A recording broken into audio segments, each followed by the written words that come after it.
नमस्कार दोस्तों, welcome back to JD education. आशा करती हूँ आप सब बहुत अच्छे होंगे और अच्छे से अपनी प्रिपरेशन करेंगे। सो गाइस, आज हम लोग प्रोफेसर राजेंद्र सिंह, जिसको कि शॉर्ट फॉर्म में रज्जू भैया यूनिवर्सिटी के नाम से जानते हैं, आपके प्रयागराज में बीए सेकंड सेमेस्टर के फर्स्ट पेपर के एक नए लेक्चर की शुरुआत करने जा रहे हैं। तो गाइज, अगर अभी आप चैनल पर फर्स्ट टाइम आए हैं ना, तो प्लीज़ जरूर से चैनल को सब्सक्राइब करके रखिएगा, क्योंकि आने वाले समय में बीए रिलेटेड जितनी भी इंफॉर्मेशन होंगी, जितने भी अपडेट्स होंगे, जितने भी क्लासेस एंड ऑल, हम पूरी कोशिश करेंगे कि हाँ आप तक ईजिली पहुंचा पाएँ। तो गाइज प्लीज़ जरूर से चैनल को सब्सक्राइब करके रखिएगा।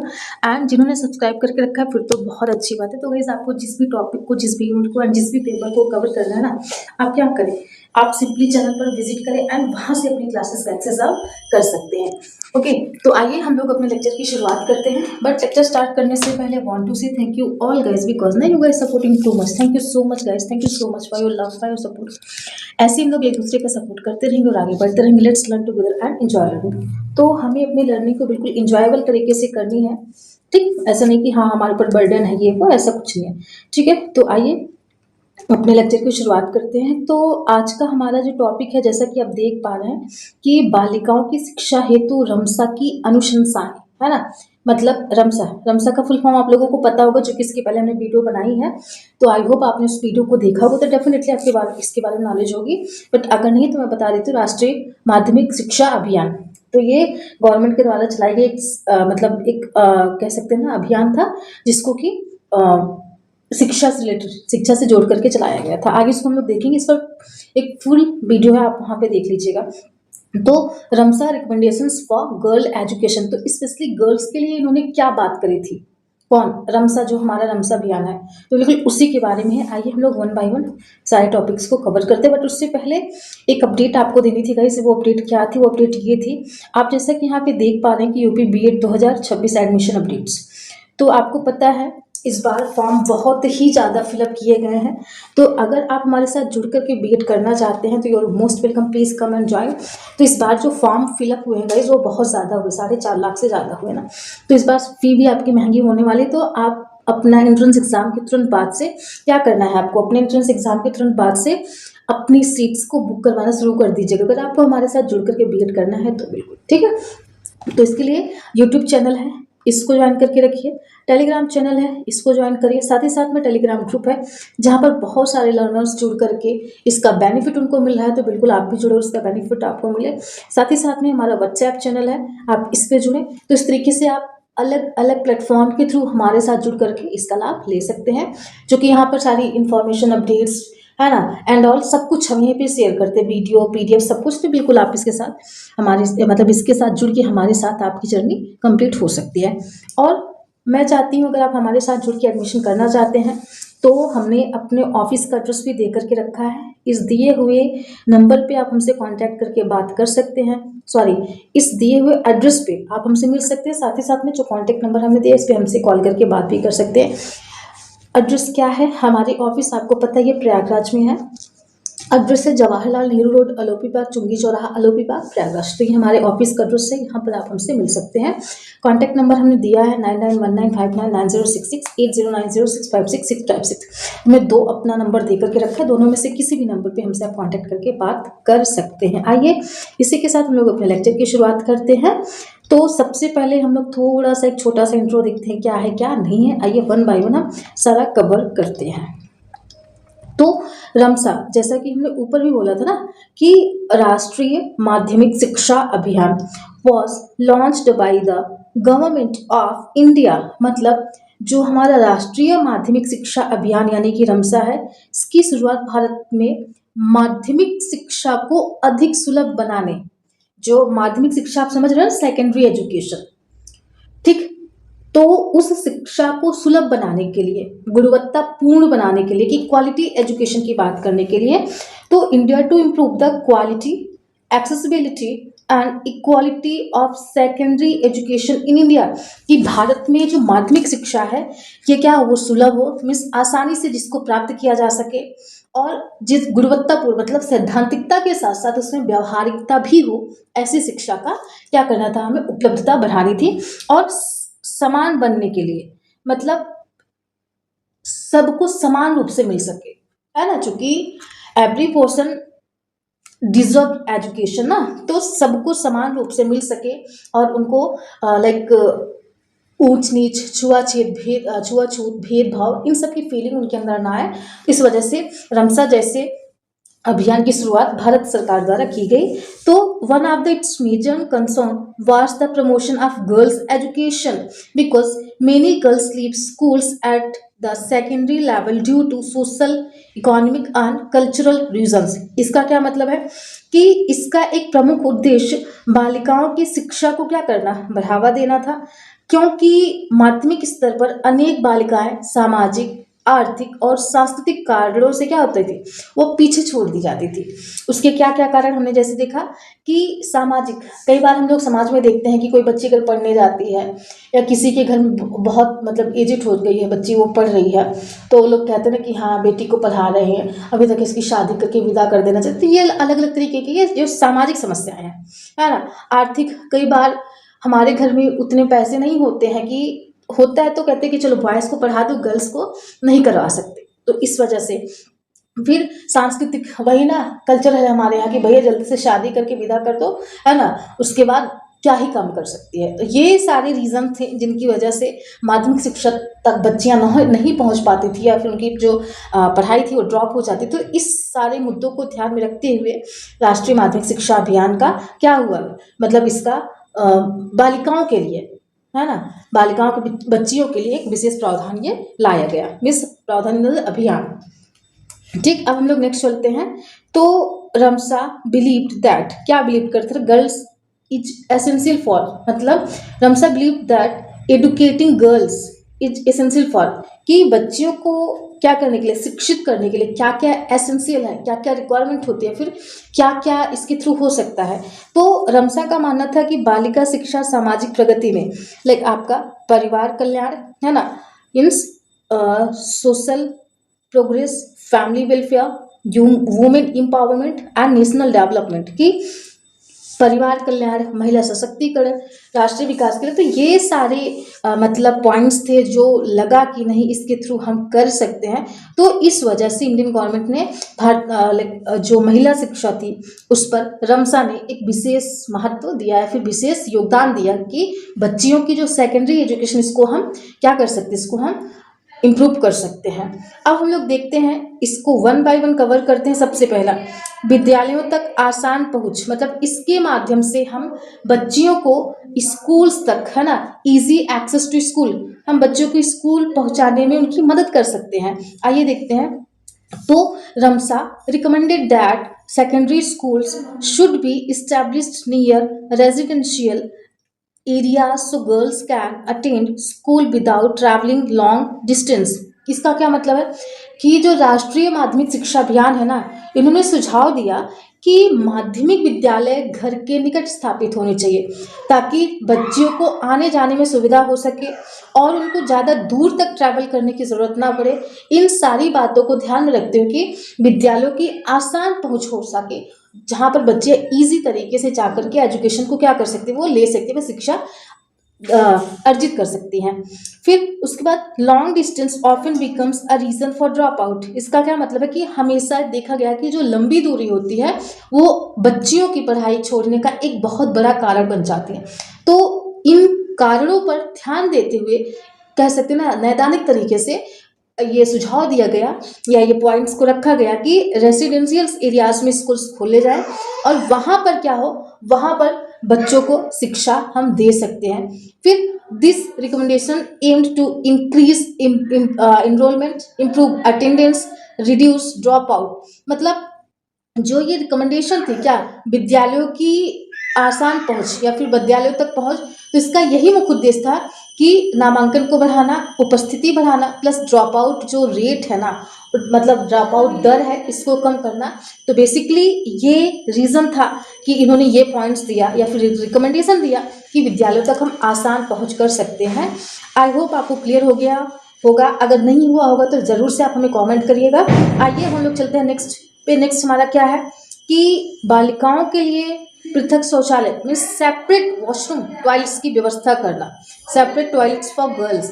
One of the most important recommendation was the construction of separate toilets for girls मतलब जो रमसा ने इसकी सबसे महत्वपूर्ण अनुशंसाओं में बालिकाओं के लिए अलग शौचालय शामिल था। This was necessary for what, मतलब ये क्यों जरूरी था? इससे प्राइवेसी, डिग्निटी, हाइजीन और रेगुलर अटेंडेंस ये सारी चीज़ें मेंटेन रहती थी। तो इस वजह से सोचा गया कि एक सेपरेट टॉयलेट या वॉशरूम बनाना चाहिए जहाँ पर बच्चियों को किसी भी तरीके की कोई प्रॉब्लम ना आए, कोई दिक्कत ना आए और ईजिली वो क्या कर सके, वहाँ पर जा सके और आ सके और अपनी अटेंडेंस को भी वो मेंटेन कर सके। तो ये सारे रीजंस थे जिसकी वजह से रिकमेंडेशंस दिए गए, ठीक है ना। तो यह आवश्यक था वही जो हमने ऊपर बताया कि गोपनीयता, गरिमा, स्वच्छता, नियमित उपस्थिति।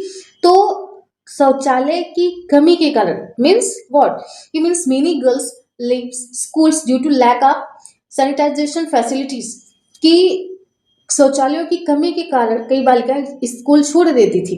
हमारे अभी भी होता है, ये छोड़ देती हैं। लाइक हाइजीन बहुत बड़ा फैक्टर होता है, मतलब ये ऐसे सारे बहुत से फैक्टर्स हैं जिसकी वजह से वो क्या करती हैं, वो लीव कर दे, ड्रॉप आउट हो जाता है, मीन्स बच्चियां ड्रॉप आउट कर देती हैं। अगला रिकमेंडेशन क्या था कि सुरक्षित विद्यालय वातावरण। इसका क्या मतलब है कि सेफ स्कूल इन्वायरमेंट।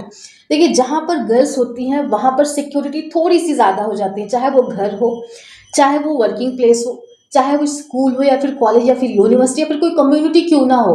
गर्ल्स को लेकर के एक्चुअली ये मेन कंसर्न है कि वहाँ का जो इन्वायरमेंट हो वो थोड़ा सा सेफ होना चाहिए। तो safety was considered major factor in girl education, मतलब सुरक्षा को बालिका की शिक्षा का एक महत्वपूर्ण पक्ष माना गया, ठीक। तो इसमें क्या क्या रमसा रिकमेंडेड, मतलब रमसा ने क्या क्या रिकमेंड किया था? Boundary walls, female staff, secure classroom, safe routes for to school. तो ये रिकमेंडेशन के अंतर्गत ये सारे मतलब पॉइंट्स को इन्होंने दिया था, ठीक है ना।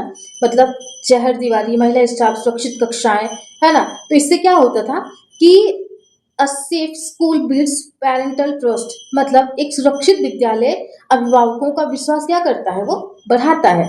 फिर अगला चलते हैं हम लोग महिला शिक्षकों की नियुक्ति। अब यहाँ पर क्या देखने को मिलता है, जैसे हम लोग ऊपर देखना है फीमेल स्टाफ की लाइक नियुक्ति, तो ठीक उसी तरीके से कि फीमेल टीचर इस वजह से नियुक्त किए जाते थे कि वहां पर जो बालिकाएं वो सहज महसूस करें, उनको किसी भी प्रकार की कोई दिक्कत ना आए। तो RMSA encouraged school to appoint more female teachers, कि रमसा ने अधिक महिला शिक्षकों की नियुक्ति पर क्या दिया है, बल दिया। तो female teachers help girls by giving emotional support, कि उन्हें एक्स्ट्रा इमोशनल सपोर्ट मिल पाएगा। इस वजह से महिला शिक्षकों की नियुक्ति करी जा रही थी, मीन्स की जाती है। फिर इसके लिए क्या, सॉल्विंग पर्सनल इश्यूज, जो गर्ल्स रिलेटेड कोई भी पर्सनल इश्यूज होता है, कई ऐसी बातें होती है वो अदर किसी से ना कहकर बस गर्ल्स गर्ल्स के साथ ही शेयर कर सकती है ना, तो वो सारी चीजें। फिर प्रोवाइड गाइडेंस, मतलब प्रॉपर उनको बिना किसी झिझक के, बिना किसी हिचक के, बिना किसी संकोच के उनको प्रॉपर में निर्देशन भी दे सके। फिर क्रिएटिंग कॉन्फिडेंस, तो ये सारी चीजें हमें इसलिए कि बच्चियां सहज महसूस करें, ठीक। तो इस वजह से महिला शिक्षकों की नियुक्ति करना जरूरी बताया इन्होंने, ठीक। ये इसकी हिंदी है गाइस, आप देख लीजिएगा। फिर अब हम लोग अगला पे चलते हैं। अगला हमारा क्या है, आर्थिक सपोर्ट, मीन्स फाइनेंशियल सपोर्ट, है ना, आर्थिक सहायता। तो इसमें क्या क्या है कि financial difficulties often stop girls for from continuing education, मतलब आर्थिक कठिनाइयां बालिकाओं की शिक्षा में क्या होती है, वो बाधा बनती है। तो इस वजह से आर्थिक सहायता के तौर पे भी क्या होता है, ये सारी चीजें लाइक आर्थिक सहायता उनको दिया जाना चाहिए। तो RMSA recommended scholarships, free text books, uniforms, bicycles, hostel support. तो ये सारे कुछ पॉइंट्स थे जो इन्होंने अपने रिकमेंडेशन में बताया है कि ये सारी फैसिलिटीज होनी चाहिए। फिर अगला हम देखते हैं, ये गाइस उसी की हिंदी है, आप इसको देख लीजिएगा। फिर अगला है कि हॉस्टल फैसिलिटीज, ठीक। तो इसमें girls in remote areas often can not attend schools regularly, means daily, कि दूरस्थ क्षेत्रों की जो बालिकाएं होती हैं वो दिन प्रतिदिन अपने विद्यालय नहीं जा पाती हैं। तो इस वजह से कि वो जा करके वहां रह के एटलीस्ट अपनी पढ़ाई को कंटिन्यू कर सकें, इस वजह से हॉस्टल की फैसिलिटीज की भी बात की है। तो therefore RMSA recommended girls hostel, residential schools, safe accommodation. तो ये सारे रीजंस हैं जो क्या करते हैं, जो बच्चियों को आगे बढ़ाने में, उनके सेकेंडरी एजुकेशन को कंप्लीट करने में रमसा ने अपना इस तरीके से कंट्रीब्यूशन दिया है। फिर अगला ये इसकी हिंदी आप देख लीजिएगा। फिर सामाजिक जागरूकता, है ना, इसमें क्या क्या है कि रमसा ने क्या जोर दिया कि एक minute, emphasized awareness among parents and society। रमसा ने अभिभावकों और समाज में जागरूकता पर क्या किया है, बल दिया है। तो अवेयरनेस प्रोग्राम फोकस्ड ऑन, जो अवेयरनेस प्रोग्राम होते हैं फोकस करते हैं किस पे, कि इम्पोर्टेंस ऑफ गर्ल्स एजुकेशन, मतलब बालिका शिक्षा को महत्व देते हैं। स्टॉपिंग चाइल्ड मैरिज, जो बाल विवाह होते हैं ना, इन सबको रोकने में भी हमारी मदद करता है। Gender equality, there is no difference between girls and boy, you should teach, या फिर यू शुड क्या कह सकते हैं कि आप उनको पढ़ा सकते हैं, like parents for teachers for everyone, कि आप दोनों को ही पढ़ा सकते हैं और आगे बढ़ा सकते हैं। फिर पेरेंटल सपोर्ट, तो ये सारे कुछ कह सकते हैं ना पॉइंट्स थे जो हमें देखने को मिलते हैं। आइए अब हम लोग चलते हैं नेक्स्ट पे, इसकी हिंदी आप देख लीजिएगा। फिर लैंगिक संवेदनशील पाठ्यक्रम, मतलब जेंडर सेंसिटिव करिकुलम, इसमें क्या है कि RMSA recommended the text books should promote equality, मतलब रमसा ने अनुशंसा की कि पाठ्य पुस्तकें समानता को बढ़ावा दें। द सर्कुलम शुड करिकुलम कैसा होना चाहिए कि रिमूव स्टेरियोटाइप, मतलब जो रूढ़िवादिता है उससे अछूता हो, उसकी कोई जरूरत नहीं होनी चाहिए। फिर प्रेजेंट वुमेन रोल मॉडल, कि प्रेजेंट टाइम में जो महिलाओं का विकास को लेकर उनके कुछ रोल मॉडल्स उनको दिखाना चाहिए, उनके बारे में बताना चाहिए। फिर इनकरेज कॉन्फिडेंस, और बच्चियों का कॉन्फिडेंस भी बढ़ सके। तो ये सारे पॉइंट्स हैं वो हमें जो देखने को मिलते हैं। आई होप आपको क्लियर हो गया होगा। अब हम लोग चलते हैं जीवन कौशल शिक्षा, है ना, लाइफ स्किल एजुकेशन। इसमें क्या क्या है कि RMSA also stressed life skill education, जीवन कौशल शिक्षा पर भी बल दिया है। क्या है कि गर्ल्स शुड लर्न, कि लड़कियों को सीखना ही चाहिए। फॉर हेल्थ अवेयरनेस, उनको अपने हेल्थ की अवेयरनेस होनी चाहिए। सेल्फ डिफेंस, वो अपने आप को बचा सकें। कम्युनिकेशन, बातचीत कर सके। लीडरशिप की क्वालिटीज उसमें होनी चाहिए। तो ये सारे क्वालिटीज, ये सारे पॉइंट्स हैं जो रमसा ने हमें दिया है, हाँ, मीन्स गर्ल्स एजुकेशन को बढ़ावा देने के लिए, गर्ल्स मीन्स महिला शिक्षा को। तो गाइज ये रहा आज का पूरा का पूरा पॉइंट्स, आपने देखा होगा। फिर हम लोग इसको कंक्लूड करते हैं। तो रमसा made important recommendation to improve girls participation in secondary education by focusing on access, safety, support and equality। हमने यही तो देखा ना कि रमसा ने पहुंच, सुरक्षा, सहयोग और समानता पर बल दे करके बालिकाओं की जो माध्यमिक शिक्षा ना, इसको मजबूत करने हेतु महत्वपूर्ण अनुशंसाएं प्रस्तुत की। अब ये जो रिकमेंडेशंस थे ये हेल्प करते हैं किस चीज़ में, कि इंक्रीजिंग इनरोलमेंट, मतलब इनरोलमेंट में बढ़ावा देने में। रिड्यूसिंग ड्रॉप आउट रेट, जो ड्रॉप आउट हो जाते हैं इस रेट को कम करने में। फिर एम्पावरिंग गर्ल्स, मतलब गर्ल्स को महिला सशक्तिकरण की बात कह सकते हैं ना, कि बालिकाओं का सशक्तिकरण हो, तो इस वजह से सारे रिकमेंडेशंस दिए हैं। तो दस girls education became an important part of educational development। तो इस तरीके से हमने देखा कि जो बालिका शिक्षा है यह शैक्षिक विकास का एक महत्वपूर्ण भाग बनी। तो ये रहा रीजन, और इस वजह से रमसा ने बालिकाओं की शिक्षा के लिए सारे कदम उठाए, सारे रिकमेंडेशंस दिए। तो गाइज ये रहा आज का लेक्चर। आपको जहाँ पे भी कोई डाउट होगा, कोई भी क्वेश्चन होगा, डेफिनेटली आप हमसे कमेंट करके जरूर से पूछिएगा। I would love to solve your queries, your problems and all. तो it's all about for today. ये रहा आज का lecture and thanks for watching. आपको क्या क्या करना है गाइस, आपको लाइक करना है, कमेंट करना है, शेयर करके चैनल को सब्सक्राइब करके बेल आइकन को प्रेस कर देना, ताकि सारी अपडेट्स आपको सबसे पहले मिल पाए। It's all about for today and we will meet next video. तब तक के लिए अपना ध्यान रखिएगा। Thank you so much guys, lots of love, God bless you all, stay blessed and healthy.